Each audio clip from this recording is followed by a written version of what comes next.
time of day again. Some beautiful cloud.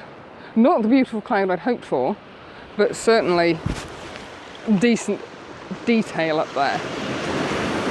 We've come back to Low Hawksley. I've actually been joined by John again over there. I've had a bit more of a wander round than I did last time. And there's these beautiful scars stretching out into the sea. There's some absolutely stunning ones up there.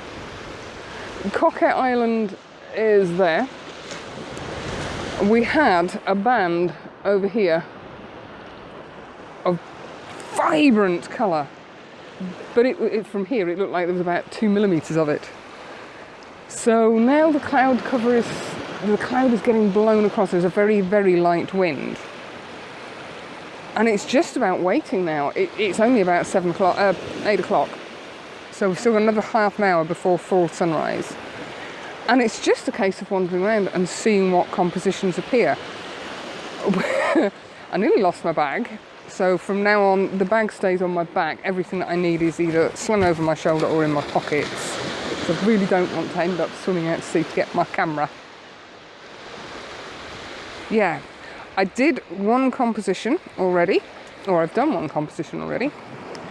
This little scar, yeah, here, leading out. In fact, no, it wasn't, it was that one. You can see it's now actually covered with water, and it just curves round, pointing at the sun. I guess this is what you would call blue hour. I'm not a fan of blue hour. I don't like it to look too blue. So I just tweaked the white balance, and I was shooting at 10,000 kelvins, which gave it to me a much more natural feel. The camera seems to pick up blue a lot more than my eye does. I can see a hint of blue on the horizon, but the clouds are more grey to me. So by moving the kelvins to 10,000, it gave to me a more natural look to the image. Anyway, I'm going to stop waffling because the tide's coming in and there's all these wonderful compositions.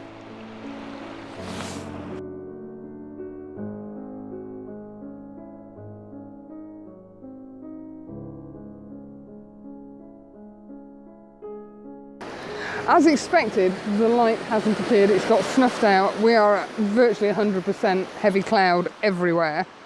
And on the horizon is that awful band that you get where there's just nothing there. The clouds there actually look quite good. Composition. I haven't spoken too much whilst I've been taking images because with the tide coming in, I've really needed to keep my wits about me and concentrate on not getting into a position where I can't get out.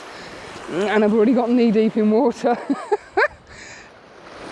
Yeah, not the morning I hoped for, although I did say yesterday I wasn't going to promise you a startling sunrise. I haven't got the 10 stop out yet. I'm not convinced that there's enough movement in the sky to actually make it worthwhile. But I might do. I just need to find a bit of foreground that I really like. Hopefully this sky will clear a little bit just to give a glimmer. I did think we were going to get the sun through, but no, it's got blocked again. Because all this rock ledge here is the most beautiful goldeny orange colour. And if we could just get some light on it, it would be stunning. But I guess that's why we just keep coming back. And I will be back here, definitely. I think I'm actually getting addicted to using the 6 stop. I didn't realise just how versatile it actually is. And as I say, when you've got a place that opens up as many possibilities as this does, talk about a kid in a sweet shop. I'm going to try and show you what I'm coming up with. That is the scene. Oh, look at that. I have in front of me, and I'm shooting still in portrait format. And with a bit of luck, now it does look incredibly dark on there. Yeah, that to me is just wonderful. I've got the leading line coming down here, I've got the swirl of the water and the dramatic sky. Whee! Yeah, and that's using the 6 stop. That's absolutely what I was after.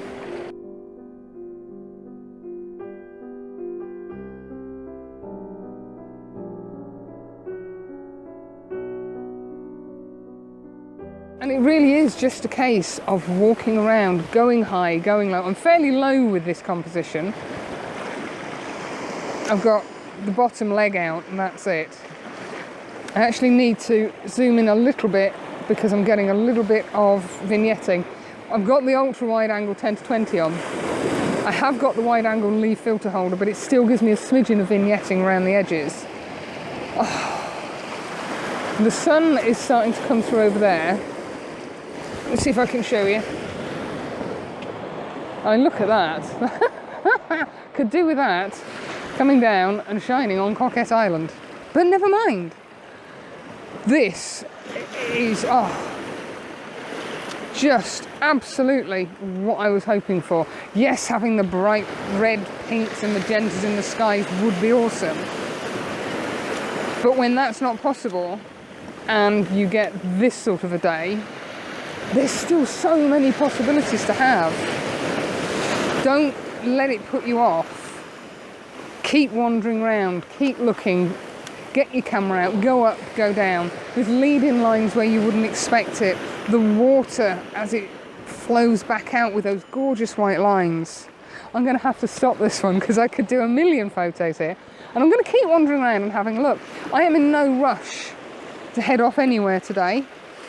I just want to explore this a bit more because, as any photographer would, I would love to get here with a gorgeous sky for sunrise, the colours, the drama in the sky. But this comes a very, very close second. And still the fun continues. We've still got the same beautiful sky. The tide is a little bit further in, although we're about half an hour off of high tide. I don't think it's going to come in much further. But we ventured down this area that's got these beautiful seaweed covered rocks. I've had a thing about this since I saw some boulders in Iceland, and I've never managed to catch them to show the greenery.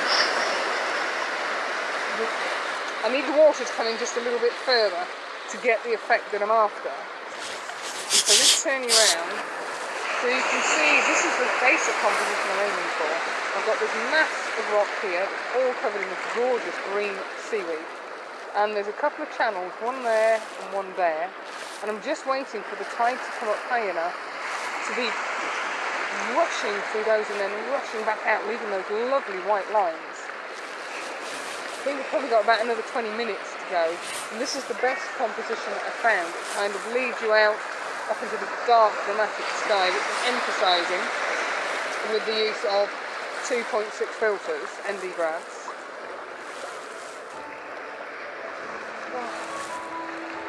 Oh.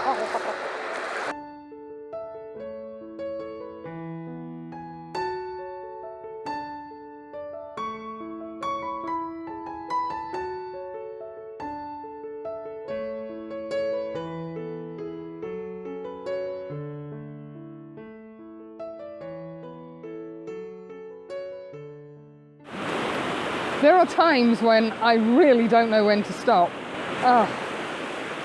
The light is staying soft. There's plenty of cloud cover. The sun is just peeking up through those clouds there. And my bag is perched relatively safely on a rock. Oh, sorry about the spin round.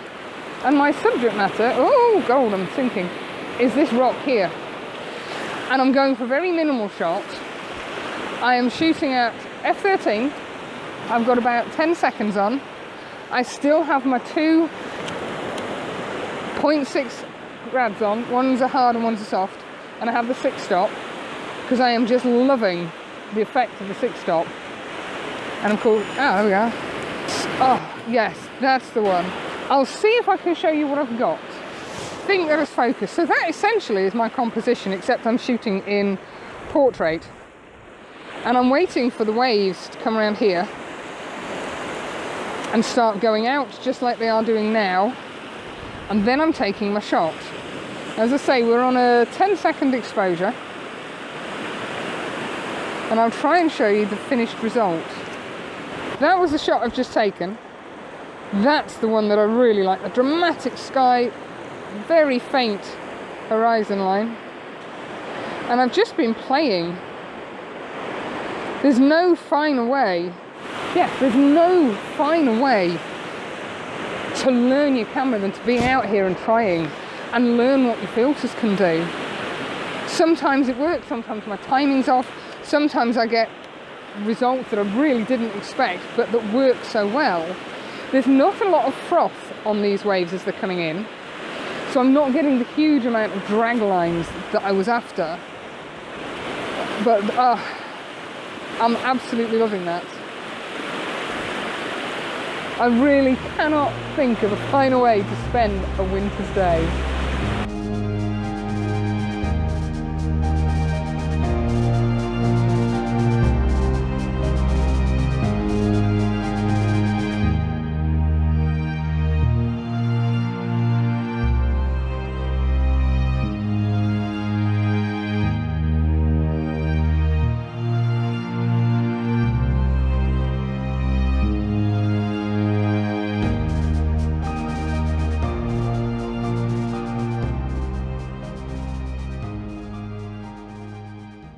Now, I had been tempted to drive to the Lake District this evening, but I had brunch because I was out shooting this morning from 7:30 until 12:30.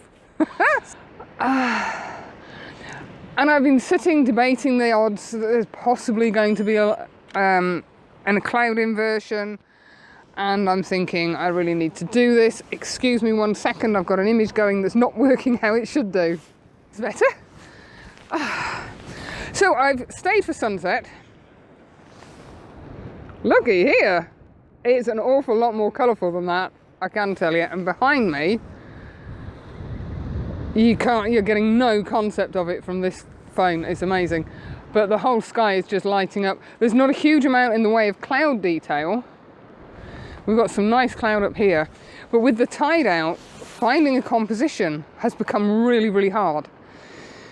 I've wandered down to the left of the beach from where I was this morning, and the tide is all the way out.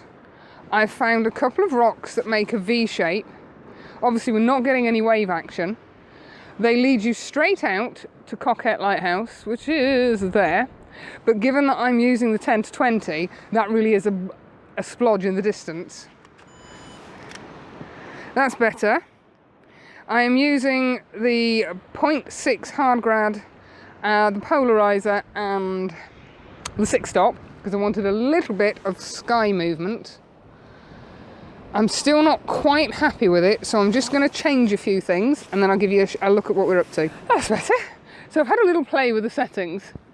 The colour is fading as we speak, and I've moved the ISO up to 200. I'm at f13. Oh, where did you go? I'm at f13. And somewhere in the region of 50 seconds, the colour that we're getting, I don't know why, sometimes this phone picks up colour and sometimes it doesn't. The whole area has got this like pinky, magenta-y glow. It's absolutely amazing. I know I say that all the time, don't I? But it is. And I genuinely wasn't going to stay here tonight because I thought, oh, it's going to be rubbish, there's no clouds, there's no foreground, and I'm not convinced this is the most spectacular composition in the world ever, but you work with what you've got. Yes, the foreground isn't ideal. The sandstone, whilst it's beautifully textured, is a yellowish colour, and the water is kind of reflecting that colour back up, so there's not really a lot of definition between the foreground sandstone and the water as it's going out. I don't know if that makes any sense at all. But we're having a go, because with this colour, yeah, it would have been rude not to. And that was it. As quick as that. The colour in front of us has vanished completely. Well, there's still a little hint there. Behind us, the sky is still absolutely on fire. Man, that's the way the cookie crumbles. There's nothing over there to shoot. But yeah, I'm really glad I stayed here tonight. I was not expecting this in any way, shape or form. I've just got one last exposure doing. I started it before the colour went, so I'll finish it. It's going to be about 140 odd seconds. Wow. Wow. So I may not have got the sunrise colour, but I still got some good stuff this morning. But I managed to get some sunset colour. I'm going to bid you good night, and I'm going to go and find somewhere to kip. I have a feeling I'll be back down at St Mary's. I've still got an inkling to do St Mary's Lighthouse in the morning, but not from St Mary's Bay. Where I'm parked up, there's a walk down through Old Hartley, and there's some rocks there which I fancy having a look at. Sunrise isn't going to be sparkling, so I'm not overly concerned whether I get anything or not. It will be a recce visit, so that next visit I'll know exactly where to go and what conditions to look for. See you soon!